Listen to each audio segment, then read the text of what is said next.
தற்போது கிடைத்த அண்மை செய்தி, தங்க கடத்தலில் ஈடுபட்ட குருவியை விடுதியில் 4 மாதங்களாக அடைத்து வைத்து கொடுமை செய்த விவகாரம்.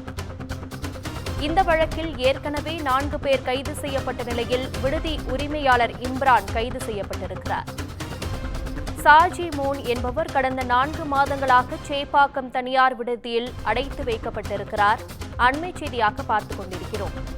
தங்கத்தை கடத்தி வந்த குருவி அதை கும்பலிடம் கொடுக்காமல் முன்னுக்கு பின் முரணாக பேசியதால் விடுதியில் அடைத்து வைத்துள்ளனர். இதுகுறித்த கூடுதல் விவரங்களை எமது செய்தியாளர் சுப்பிரமணியன் வழங்க கேட்கலாம். வணக்கம் சுப்பிரமணியன், இது குறித்த கூடுதல் விவரங்கள்.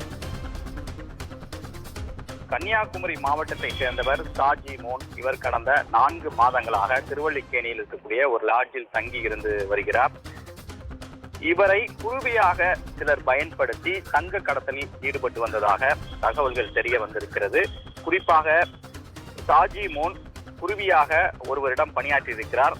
துபாயிலிருந்து 3 தங்க கட்டிகள், அதாவது 2 கோடி மதிப்பிலான தங்க கட்டிகளை கடத்தி வந்திருக்கிறார். தங்க கட்டிகளை கடத்தி வர சொன்னவர்கள் சென்னை விமான நிலையத்தில் வைத்து அவரை பிடித்து திருவல்லிக்கேணியில் இருக்கக்கூடிய ராஜிக்கு கொண்டு சென்றிருக்கிறார்கள். தங்க கட்டிகளை சாஜிமோன் அவர்களிடம் ஒப்படைக்கவில்லை. ஆனால் வேறொருவர் வாங்கி சென்று விட்டதாக அந்த 4 பேரிடமும் சாஜிமோன் தெரிவித்திருக்கிறார். ஆனால் அந்த 4 பேரும் நம்பவில்லை. இதையடுத்து கிட்டத்தட்ட கடந்த 20 நாட்களுக்கும் மேலாக சாஜிமோனை அதே லாட்ஜில் வைத்து அடித்து சித்திரவதை செய்ததாக காவல்துறைக்கு தகவல் கிடைத்தது, திருவல்லிக்கேணி போலீசாருக்கு. இதன் தொடர்ச்சியாக அந்த லாட்ஜுக்கு நேரடியாக சென்று சோதனை செய்த போது சாஜிமோனை அவர்கள் கொடுமைப்படுத்தியதும் விசாரணை தெரிய வந்தது. உடனடியாக போலீசார் சாஜிமோனை மீட்டு ஓமந்தூரார் அரசு மருத்துவமனையில் சிகிச்சைக்காக அனுமதித்தார்கள்.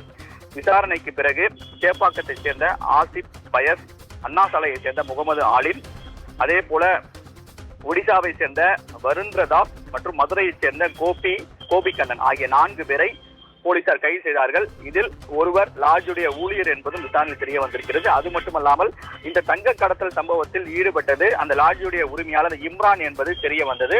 இதன் தொடர்ச்சியாக இம்ரானை போலீசார் தேடி வந்த நிலையில் தற்போது திருவல்லிக்கேணி போலீசார் இம்ரானையும் கைது செய்திருக்கிறார்கள். இந்த கும்பல் குருவியை வெளி மாவட்டங்களிலிருந்து சென்னை வேலை தேடி வரக்கூடிய இளைஞர்களை குருவியாக பயன்படுத்தி தங்க கடத்தலில் ஈடுபட்டு வந்தது விசாரணை தெரிய வந்திருக்கிறது. முதல் கட்டமாக கடத்தல் வழக்கு பதிவு செய்து இந்த 5 பேரையும் காவல்துறையினர் கைது செய்திருக்கிறார்கள். அது மட்டுமல்லாமல் சுங்கத்துறை அதிகாரிகளும் இந்த வழக்கு தொடர்பான விசாரணையில் இறங்கி இருப்பதாக காவல்துறை தரப்பில் சொல்லப்பட்டிருக்கிறது. உங்கள் விவரங்களுக்கு நன்றி சுப்பிரமணியன்.